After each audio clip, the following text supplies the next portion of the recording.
என் அன்பு செல்லமே, உனக்கு எத்தனை கவலைகள்! உன்னை சுற்றி இருப்பவர்களும் துரோகியாக இருக்கிறார்கள். உனக்கு ஒன்று ரெண்டு கவலைகளா? ஏகப்பட்ட கவலைகள் இருக்கிறது.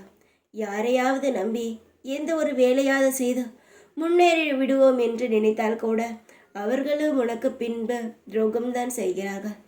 எந்த வழியிலாவது பிழைக்கலாம், எந்த வழியிலாவது வாழ்க்கையை முன்னேற்றலாம் என்று நினைத்தால் கூட அது ஏதோ ஒரு தடங்கலினால் உன் வாழ்க்கையானது திசை மாறி போய்விடுகிறது.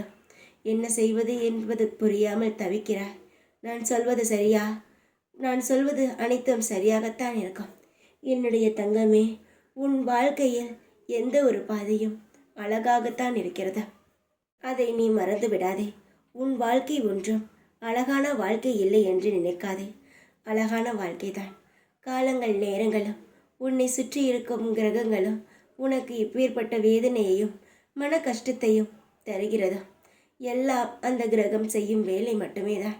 நீ செய்யும் பாவங்களும் கர்மங்களும் உன்னை சுற்றி இருக்கிறது. அதனால் இவ்வளவு பெரிய சோதனையை நீ உன் வாழ்க்கையில் சந்திக்கிறாய். ஆனால் இதற்கு பிறகு நான் வந்துவிட்டேன். உன் வாழ்க்கையில் சோதனையை தடுக்க. நீ கஷ்டப்படும் பொழுது உன் மனதில் தோன்றுகிறது என்ன?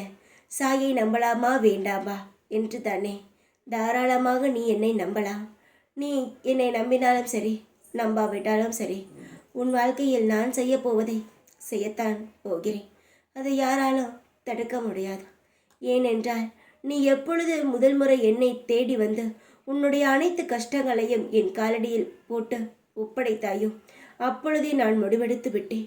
உன் வாழ்க்கையில் நான் என்னென்ன செய்யலாம் என்று அனைத்து காரியங்களையும் சுப நிகழ்வுகளையும் உன் வாழ்க்கையில் நான் நிச்சயமாகவே செய்வேன். எதை பற்றியும் கவலைப்படாதே.